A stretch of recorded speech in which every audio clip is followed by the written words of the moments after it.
اور میرے ساتھ شیخ عبدالحنان سامرودی صاحب کو اور شیخ فیض الابرار صاحب کو بھی یہ ذمہ داری سونپی گئی تھی۔ ہم نے اپنی ثوابدید پر بہرحال یہ فیصلہ کیا ہے اور امید ہے کہ جو طلباء پوزیشن نہیں لے سکے یقیناً وہ بھی اس تعلق سے کوشش کریں گے تاکہ وہ بھی مستقبل میں ضرور ایک وقت آئے گا کہ اس مقام کو حاصل کر لیں گے۔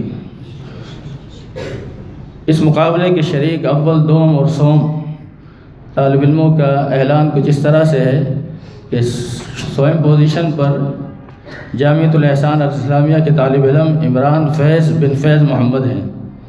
یہ کھڑے ہو جائیں طالب علم، ہاں یہ ساتھی، جزاکم اللہ۔ دوسرے نمبر پر جس نے دوسری پوزیشن حاصل کی ہے وہ جامعہ ابی بکر الاسلامیہ کے ساتھی ہیں احسن بشیر بن محمد بشیر۔ یہ ساتھی موجود ہیں؟ اور پہلے نمبر پر جنہوں نے پہلی پوزیشن حاصل کی ہے وہ ادارہ المعہد السلفی للتعلیم و تربیہ کے ساتھی مغیث الرحمن بن مجیب الرحمن ہیں۔ وہ بھی کھڑے ہوئے۔ اللہ تعالیٰ ان ساتھیوں کو جزائے خیر عطا فرمائے، اللہ ان کی کاوشوں کو قبول فرمائے۔ جامعہ نے جو اس طرح طلباء کے اندر ایک بیداری کا جذبہ پیش کیا ہے، اللہ تعالیٰ اس جذبے کو قائم و دائم رکھے۔ اقول قولی ھذا واستغفر اللہ لی ولکم ولسائر المسلمین۔